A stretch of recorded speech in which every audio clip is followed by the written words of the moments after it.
ജേഡുവിന് online class start ചെയ്തു. ജസ്റ്റിക്കാണ് work from home start ചെയ്തു. അങ്ങനെ എല്ലാവരും സെറ്റ്, നമ്മളൊഴിച്ച്. ഒരാളുടെ ഇരിപ്പും പത്രാസും ഒക്കെ കണ്ട് ഇപ്പം മലമറയ്ക്കുന്ന രീതിയിൽ ആ കൈയൊക്കെ പൊക്കി ടീച്ചറിൻ്റെ കൈയും കാലും ഒക്കെ കാണിക്കുന്ന കണ്ടാത്തൊന്നും പുള്ളിക്കാരൻ ഇപ്പം എന്തോ അത്യാവശ്യത്തിന് ആൻസർ പറയാനാന്നേ. പക്ഷെ നിങ്ങൾ നോക്കിക്കോ ഇപ്പം പുള്ളി എന്നതാ പറയുന്നത്. Now many people in the chat are talking about the bomb.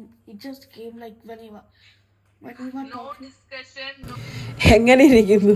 ക്ലാസ്സിലുള്ള പിള്ളേരെ മൊത്തം 30 വെള്ളിക്കാശിന് ഒറ്റിയിട്ടിരിക്കുന്ന ഇരിപ്പാ. പിള്ളേർ ചാറ്റ് ചെയ്യുന്നു മാം എന്ന് പറഞ്ഞിട്ട്. എന്തോരം സാധനങ്ങളല്ലേ. എന്നിട്ട് ആ വെള്ളം കുടിച്ചിരിക്കുന്ന ഇരിപ്പ് കണ്ടോ, കള്ളൻ. ഞാൻ ഓർക്കുമായിരുന്നേ, നമ്മളൊക്കെ സ്കൂളിൽ പഠിച്ചപ്പോൾ ഇങ്ങനെ കൂടെയുള്ള കൂട്ടുകാരെ ഒറ്റുമായിരുന്നു അല്ലേ. ഇവന്മാരൊക്കെ എന്നാ സാധനങ്ങളാന്ന്. ആ വെള്ളം കുടിക്കും. ആ ആര്? ആ ഉണ്ണിമേരിയൊക്കെ. അപ്പൊ തൊട്ട് എന്നാ ആഗ്രഹം?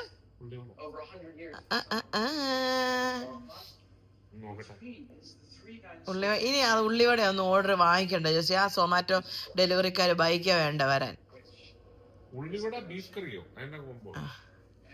ഉണ്ണിമേരിയൊക്കെ ആണോ വാങ്ങിച്ചേ? ഉള്ളിവട വേണം, ഞാൻ ഉണ്ടാക്കി തരാം, വലിയ പാട്ടുള്ള കാര്യമൊന്നുമല്ല. പക്ഷെ കാണണ്ട പോലൊക്കെ കാണണം. എന്നാ അതിന് സാധനങ്ങൾ എവിടെ തീരുന്നേ? ഈ ഒരു മാക്കിന്റെ ലിപ്സ്റ്റിക് ഞാൻ കണ്ടുവച്ചിട്ടുണ്ട്. കുഞ്ഞായിക്ക് വേണോ ഉള്ളിവട? വേണ്ട, അവൻ എക്സാം ഉണ്ടേലെന്ത് ഇല്ലേലെന്ത്.